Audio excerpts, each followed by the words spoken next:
თქვენი აზრით როგორია 64?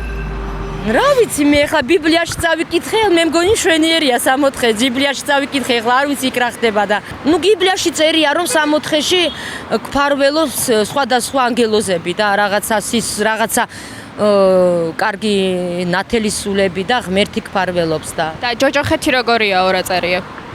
ჯოჯოხეთი ის არის რომ ეშმაკი წაიყვანს ჯოჯოხეთ ცეცხლში წაიწვება ის სული ადამიანის სული რომ მოკვდება ის ადამიანი რომელიც ცუცს გააკეთებს და ცოდვაში ჩაითვლება ის ჯოჯოხეთში მოხვდება და ის ადამიანის სული აღარ გაგრძელდება სულიც აღარ გაგრძელდება ესე იგი მხოლოდ კეთილი და 40 დღე და მერე всё გაქრება მხოლოდ კეთილი ადამიანები წავა ისევ კუბოში ის სული ბიბლიაში ესე წერია ადამიანი რომელიც ადამიანს სულს გაუკეთებს ის სული აუცილებლად წავა ისევ უკან სასუფეველში კუბოში მე მგონი როდესაც მოკვდები 100 წლის შემდეგ შეიძლება ჩემი სული 64-ში იქნება მე კეთილი ადამიანი ვარ და მიყვარს ადამიანები და ცხოველები და ფრინველებიც და ბუნება.